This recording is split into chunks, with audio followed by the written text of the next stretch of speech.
Avoider game. In this tutorial we will create a very basic avoider game. Let me show you how the final product. So that's the game. You have the player and you need to avoid these blue things. And please notice in a moment they'll change direction when it reaches 5. Yeah. So each 500 points they change their direction just to mix things up, because if they move in the same direction it gets boring. You'll notice it's going to happen again.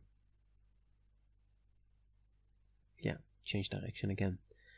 Well, until 5,000 points it's quite easy. You can move around easily, avoid everything, but I never manage past 5,000. The screen gets too crowded. Yeah, so every once in a while more objects are added and move in a random direction, and the direction changes from time to time. So yeah, that's a nice exercise in game development, game design. That's like, I think, maybe a 1-minute game. Maybe I'll show you how to make it even more interesting, but for now let's code this.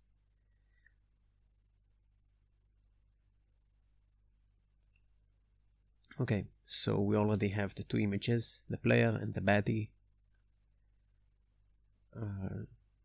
So we'll start by loading the images.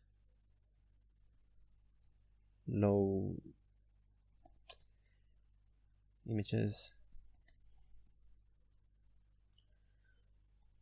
I'll give the image IDs their own variable, as we always do. Player img,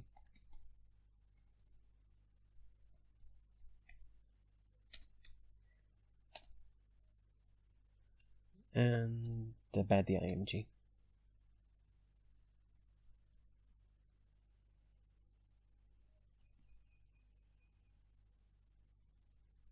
And then we load both images.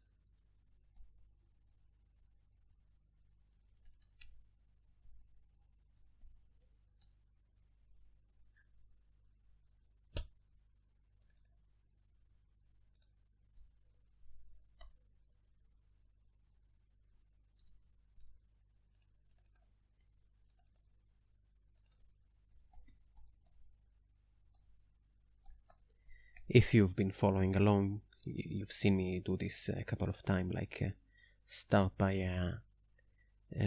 writing some boilerplate code like this. Nothing special. Loading the images, and let's create the sprites.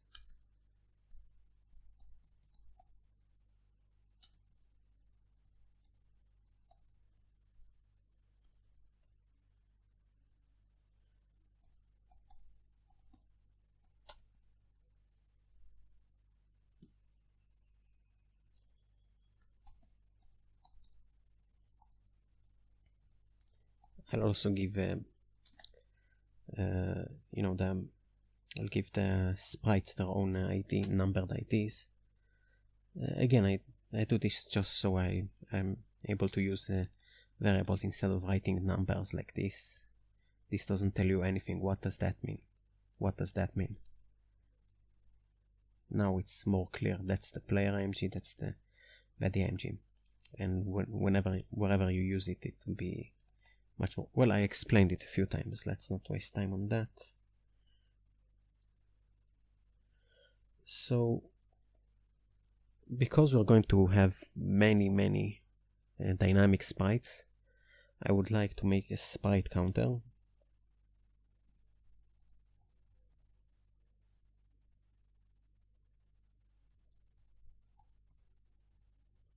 It will start from 2 because 1 is already reserved for player, and any sprites will add, I don't know, like buttons, baddies, whatever will add using the sprite counter. just so we won't accidentally give the same sprite the same ID or something. So that's how I handle a lot of sprites. Well, in this case.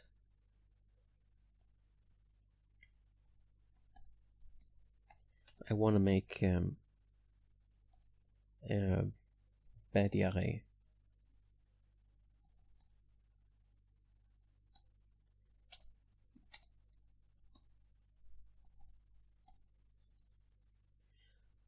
Okay, that will be a custom type.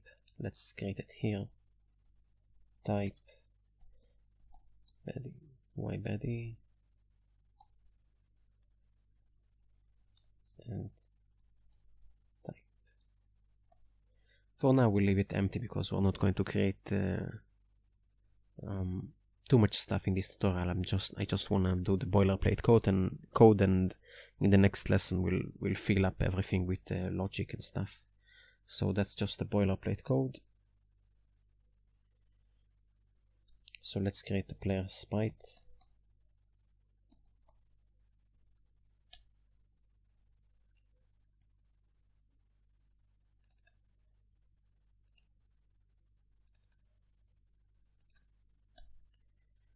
Okay, that will put the player at the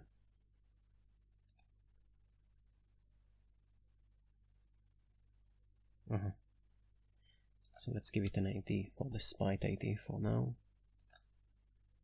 Okay, so here's the player at top left. So everything works up to now. So let's see, what else do we have? So we have a timer for this game. We use a timer. Timers are used for many stuff in games, like power up timer, spawn timer. In our case, it's a spawn timer, fire rate, many stuff. Let's say you have a level that ends in 30 seconds, you'll need a timer. I must commend the UpGameKit development team. Their timer functions are one of the simplest and most effective I've ever seen in game dev. Like if you try to do the same with lower languages like C++ or Java, yeah, you'll have to write at least 5 or 10 more lines to get to the same result. So let's init the timer. I'll show you really fast how it works. It's really simple. You just get the time and compare it to your timer's end time. I'll show you. So we'll need the duration for the timer.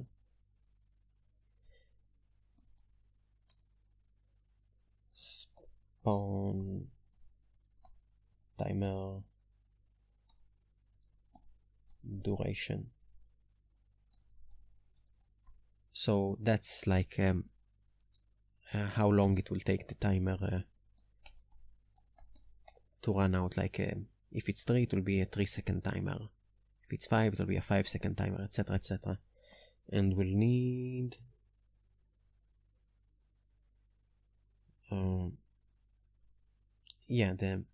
so that's the duration, and we'll need the we'll need to tell we'll need a way to measure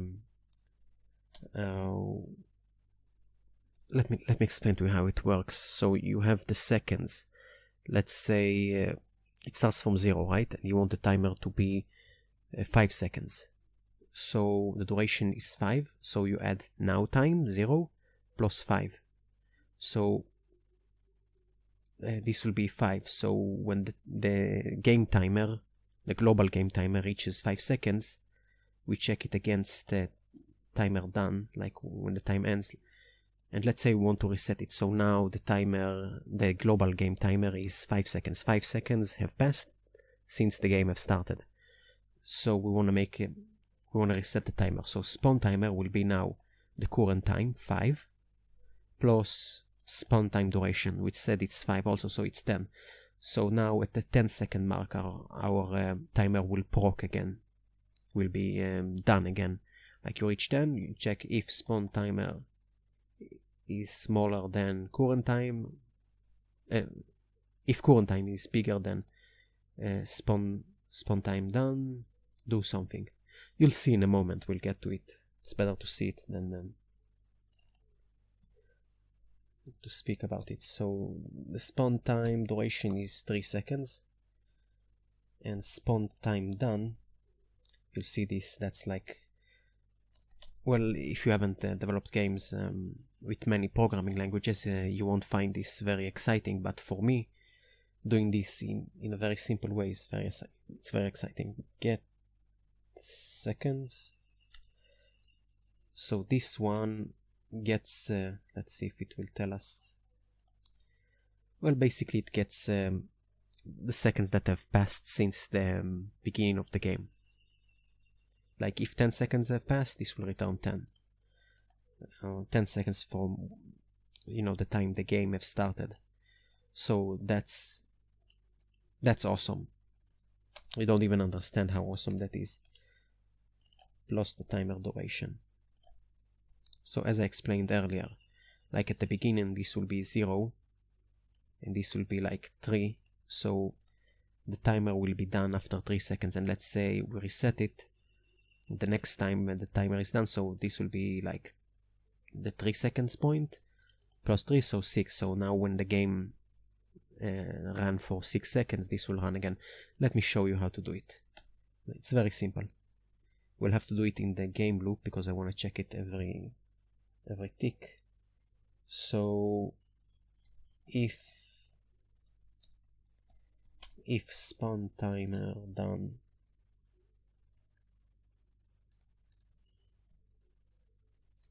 is smaller than timer,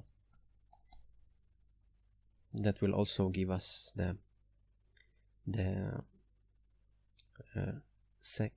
seconds that have passed since the beginning of the game. I think it also works for other stuff rather than seconds. As I said, very effective, very flexible.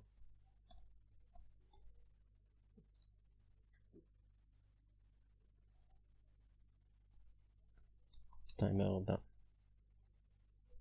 And that's how you make a timer. Let's see it run. 1, 2, 3. Timer done. So let's see. Let's reset it like the lazy way. And let's say it's plus 2 seconds after the timer is done. And then all we need to do to reset the timer is copy this.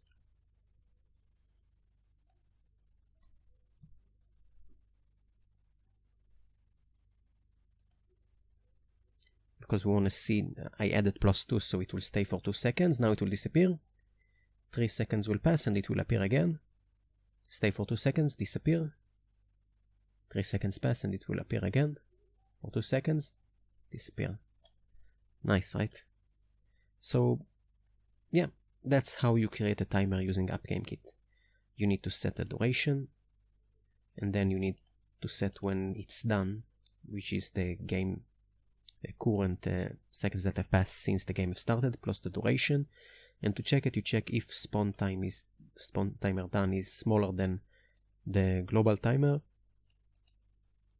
and then do whatever you need to do to reset it. You just do this again. Get the seconds that have passed plus the duration again. Yeah, I don't think it's too complex. Like, take a look at it. If it's too hard for you, look at the documentation. I think they have an example for that there. Like, it's not that complicated. Choose like your duration. It's a timer for 10 seconds. Get current seconds plus the duration. Check if timer done is smaller than timer. And to reset it, just do it again. This again. My game framework does this automatically and behind the scene. You don't need to even touch this. Like, oh, and this plus 2, I just made it like a second timer that is longer by just adding plus 2 to the spawn timer. Yeah. So now that we're done with the timer, we will need a variable to hold the player's points.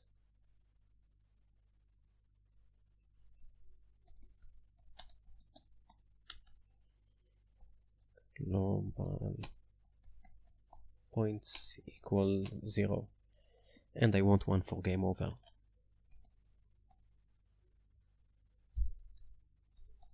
So basically when game over is 0, it means that the game is still running.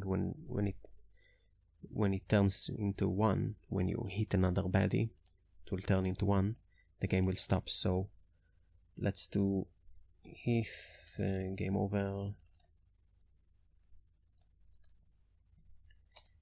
equals 1, do something.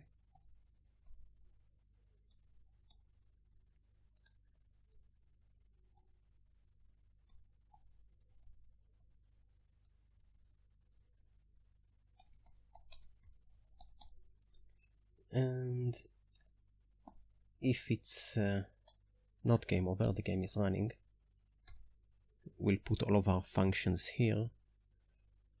First we'll increment points. Well, as you've seen when I showed you the game, the points go up like every tick, like 60 times a second, so that's what does this. When the game runs, the points will be incremented. And let's write some logic function. Spawn baddie player movement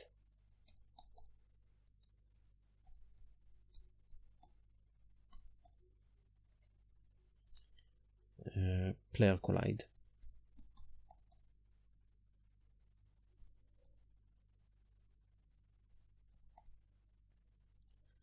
And the baddie's movement. This will move all the baddies. And also boundaries. You know, like if they reach the edge of the screen, what happens?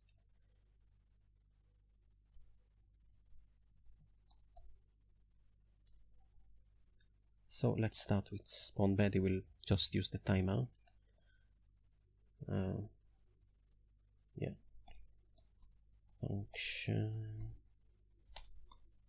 spawn baddie and function.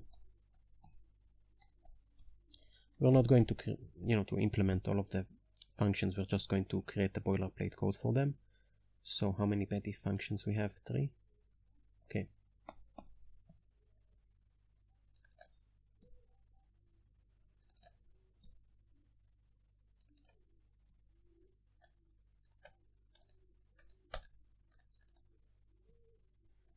Let's do the spawn baddie.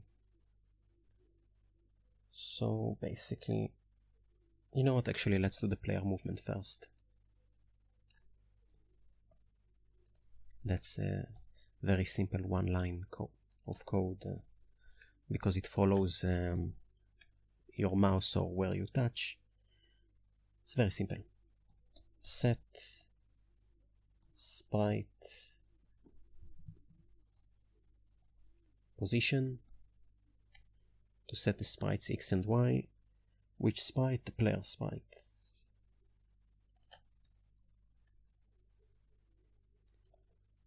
So that's better than writing 1. I don't know what 1 means. That's also 1, but I know it means the player sprite's ID. And we want to set it to get pointer X.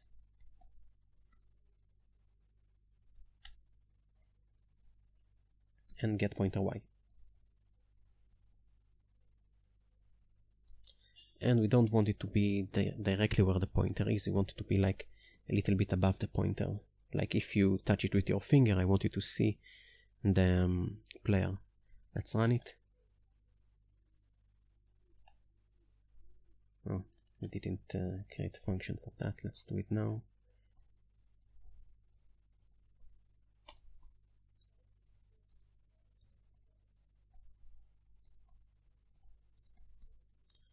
So we'll need to implement all of these functions except for player movement because we already did. So you see now the player follows a little bit above my mouse. And what else did I forget? We want to show the points.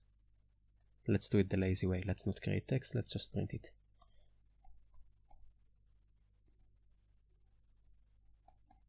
In your game, do it however you want. I'm just showing you a minimal viable implementation. My goal is not to create an avoider game. My goal is to teach you game programming or the basics. Let's see. So now we can't lose the game. The points will continue go up and up and up and up and up. Yeah. As I said, let's do the spawn baddie timer. Just a timer. So let's copy that actually. We'll need both of these.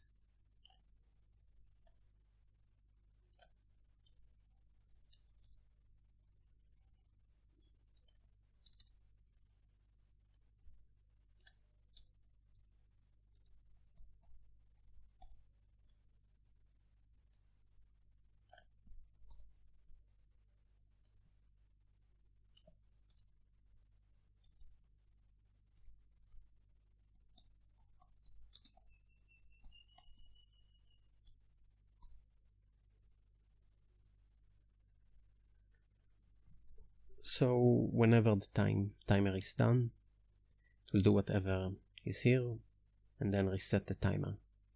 So every 3 seconds we'll make it spawn a baddie here.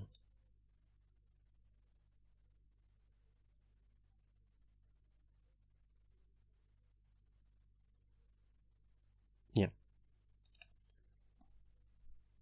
So yeah, that's kind of it for this lesson.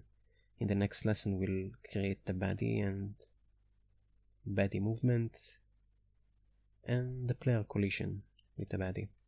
So let's see, that's all we have for now. And that's it for this lesson. If you don't understand anything or have any questions, contact me via YouTube comments, the App Game Kit forum, or my contact form in my blog, or anyway you can contact me. And that's it for this lesson.